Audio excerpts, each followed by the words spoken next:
இன்றே டவுன்லோட் செய்து உங்கள் ஃபேவரட் ஷோக்களை என்ஜாய் பண்ணுங்க.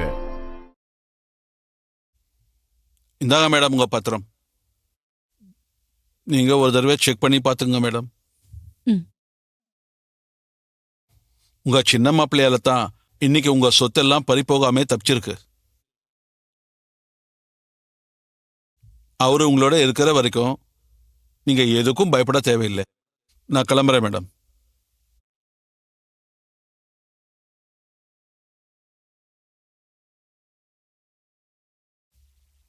கார்த்தி, இப்ப இவங்க 2 பேரையும் நான் அரெஸ்ட் பண்ணிட்டு போறேன். உங்க அத்தையை வந்து ஸ்டேஷன்ல கம்ப்ளைண்ட் கொடுக்க சொல்லுங்க. அப்பதான் ஃபர்தரா இவங்க மேல நடவடிக்கை எடுக்க முடியும். கண்டிப்பா அத்தை வந்து கம்ப்ளைண்ட் கொடுப்பாங்க சார். ஓகே கார்த்தி, அப்ப நாங்க கிளம்புறோம். நீங்க ஸ்டேஷனுக்கு வந்துருங்க. வாங்க. கான்ஸ்டபிள் இவங்களை கூட்டிட்டு வாங்க. Okay sir. வாயா.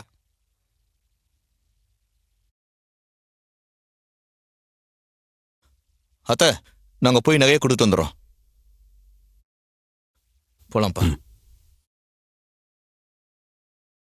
சந்திரா, வா நம்ம வீட்டுக்கு கிளம்பலாம்.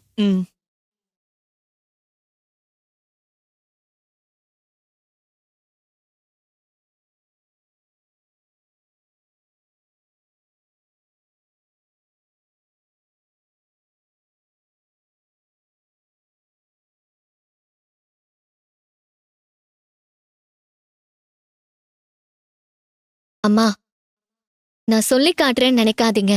இப்ப கொஞ்சம் விட்டிருந்தா உங்க பணம் சொத்து எல்லாத்தையும் இழந்திருப்பீங்க. அது எல்லாத்தையும் மீட்டு கொடுத்தது என் புருஷன்தான். அவர் இந்த வீட்டு மாப்பிள்ளையா இருந்தாலும் டிரைவரா வேலைக்காரனா தானே ட்ரீட் பண்றீங்க. அதுக்கு உங்களை பழி வாங்கணும், தோக்கடிக்கணும்னு நினைச்சிருந்தா உங்க பணம் சொத்தெல்லாம் போகட்டும்னு சைலண்டா இருந்திருக்கலாம். ஆனா அவர் அப்படியெல்லாம் செய்யல.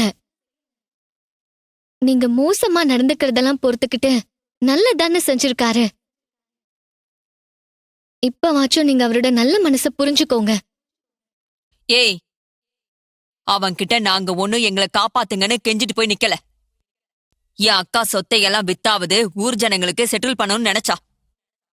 ஆனா அவ பக்கம் உண்மை இருந்ததால கடவுளா பார்த்து எல்லா உண்மையும் வெளிச்சத்துக்கு கொண்டு வந்து நல்லது செஞ்சிருக்காரு. ஏய், போத வாய மூடு. அப்புறம் என்ன பண்ணாலும் அதை குறை சொல்லிட்டு இருப்பியா? உங்ககிட்ட எல்லாம் பேசுறது மட்டும் இல்ல, உன்னை பாக்குறதே பாவம். அம்மா, அவர் நம்ம குடும்பத்தை காக்க வந்த காவல் தெய்வம். அது உங்களுக்கும் தெரியும். ஆனா வெளியில சொல்ல உங்க ஈகோ தடுக்குது. இனிமே அவரை ஏத்துக்கோங்கன்னு நான் சொல்ல போறதில்ல. நீங்களா ஒரு நாள் அவரை புரிஞ்சுக்கிட்டு உங்க வாயால அவரை மாப்பிள்ளைன்னு கூப்பிடுவீங்க. அந்த நம்பிக்கை எனக்கு இருக்கு. அது வரைக்கும் நான் காத்துட்டு இருப்பேன்.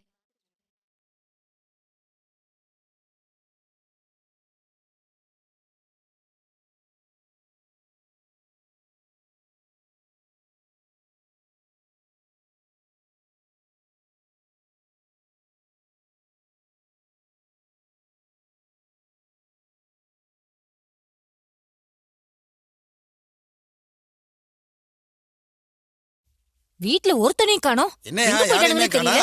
எல்லா ரூமையும் தேடிட்டேன். இந்த ரூம்லயே யாருமே காணோம். ஆமா, நம்ம வரவங்க ஓடி போயிட்டாங்களா? எங்க போறாங்கன்னு தெரியல. அவனுங்களை வெட்டி பொலி போடலாம் பார்த்தா ஆளு காணோம். ஆமா, நம்ம வரோம் தெரிஞ்சதும் எஸ்கேப் ஆயிட்டானுங்க. பயந்து ஓடிட்டானுங்க. எங்க போயிட போறாங்க? இங்க வந்து தானே ஆகணும். வந்ததும் பாத்துக்கலாம் வாங்க. வாங்க. எங்க போயிட போறாங்க பாத்துக்கலாம் வெட்டி வாங்க. பொடி போடணும். சும்மா விடக்கூடாது. வாங்க போலாம். கையில மட்டும் கிடைக்கட்டும். அக்கா, இந்த கம்பெனில நகை வச்சிங்கல்ல, அதை திரும்ப கொடுக்க வந்திருக்கோம். நகை வச்ச ரசீது உங்ககிட்ட இருக்குல்ல? இருக்கு தம்பி. அதை கொண்டு வாங்க. இந்தாங்க தம்பி. என்ன நகை வச்சிங்க? ஒரே ஒரு ஆரம் தான் தம்பி. 15 பவுன் வரும். இருக்கான்னு பாருங்க. சரிப்பா. இதான் நினைக்கிறேன்ப்பா. இதுவாமா? இதான்ப்பா. இந்தாங்க. உங்கள்தான் பாருங்க. இந்த ஆரம் நான் ஆசையா வாங்கினது. சீட்டு போட்டு கொஞ்சம் கொஞ்சமா பணம் சேர்த்து வாங்கின ஆரம். இது அந்த படுபாவிங்க களவாண்டுகிட்டு போயிட்டாங்கன்னு தெரிஞ்சதும் மனசுக்கு ரொம்ப கஷ்டமாயிடுச்சு தம்பி. என்னால நிம்மதியாவே இருக்க முடியல. திரும்ப ஆரத்தை பார்த்ததுக்கு அப்புறம் தான் சந்தோஷமா இருக்கு. நன்றி தம்பி. சாமுண்டீஸ்வரி அம்மாவை நாங்க தப்பா நினைக்கல. அவங்க இந்த ஊருக்காகவும் பெண்களுக்காகவும் நிறைய செஞ்சிருக்காங்க. அந்த 2 பேரையும் சரியா விசாரிக்காம நம்பிட்டாங்க. எங்களால அதை புரிஞ்சுக்க முடியுது. அவங்க மேல எந்த கோபமும் வருத்தமும் இல்ல. ம் அப்போ வராங்க. சரி வரேன். வாங்க தம்பி. அக்கா, என்னக்கா? ரேவதி, மாமா, ரோகிணி எல்லாரும் சொன்னதை கேட்டு மனசு மாறிட்டியா? அந்த டிரைவர் பையல மட்டும் நம்பாதக்கா. இது எல்லாமே அவனோட ஏற்பாடாதான் இருக்கும்னு நான் நினைக்கிறேன். அவன்தான் ஒரு டீமை செட் பண்ணி அவங்கள இங்க கொண்டு வந்து உன்கிட்ட நடிக்க வச்சு மூலமா ஊர் ஜனங்க நகைய கொள்ளையடிச்சிட்டு போக வச்சுட்டான். இப்ப அவனே அந்த கும்பலை புடிச்சிட்டு வந்த மாதிரி உன்கிட்ட நல்ல பேர் எடுக்க பாக்குறான். அவன்தான் பெரிய பணக்காரனாச்சே. அவனுக்கு இதெல்லாம் சாத்தியம்தான். பணத்தை வச்சு அவன் என்ன வேணாலும் சாதிப்பான். இப்பவும் பணத்தை இறைச்சுதான் எல்லாத்தையும் செஞ்சிட்டு இருக்கான். இவ்வளவும் அவன் செய்யறது உன் மனசுல இடம் பிடிக்கதான். ஆனா இந்த தடவையும் நீ அவனை நம்பி ஏமாந்துராதக்கா. டிவோர்ஸ் கேக்குற மாதிரி நடிச்சு எப்படி வீட்டுக்குள்ள வந்தான் பாத்தியா? அவன் பிசினஸ் மேன்கா. பிசினஸ்க்காக எவ்வளவோ கிரிமினல் வேலைகளா செஞ்சிருப்பான். அந்த கிரிமினல் வேலையதான் இங்கே காட்டுறான். நாம கொஞ்சம் அசந்தாலும் திரும்ப அவன் ரேவதியோட வாழ ஆரம்பிச்சிருவான். அதனால ரொம்ப எச்சரிக்கையா இருக்கணும்க்கா. சந்திரா, உன் வாழ்க்கையில என்னைக்காவது ஒரு நல்ல காரியம் பண்ணிருக்கியா? எப்ப பார்த்தாலும் யாரையா போட்டு கொடுக்கறதும் ஏதாவது கெட்ட ஐடியா கொடுக்கறதுமே வேலையா போச்சு. அவளும் உன்னை தான் சொந்த பொண்ணு மாதிரி நினைச்சு அன்பா ஆசையா அக்கறையா இருக்கா. அப்ப அக்கா குடும்பம் நல்லா இருக்கணும் தான் நீ நினைக்கணும். என்னைக்காவது நினைச்சிருக்கியா? நான் என்ன மாமா கெடுதல் பண்ண? என் வாழ்க்கையவே என் அக்கா குடும்பத்துக்காக அர்ப்பணிச்சிருக்கேன். பாருக்கா மாமா எப்படி பேசுறாருன்னு.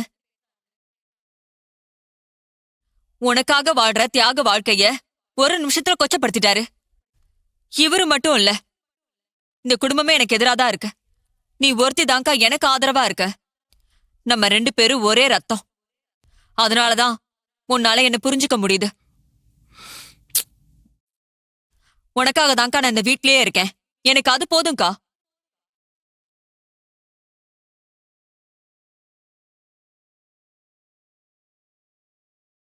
ஈஸ்வரி, உனக்கு எல்லாம் தெரியும், எல்லாம் நல்லது கெட்டதும் புரியும்.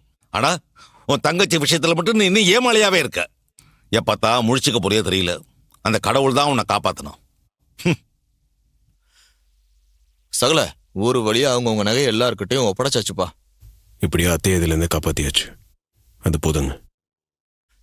சகல உன்னை நினைச்ச எனக்கு ரொம்ப பெருமையா இருக்குப்பா.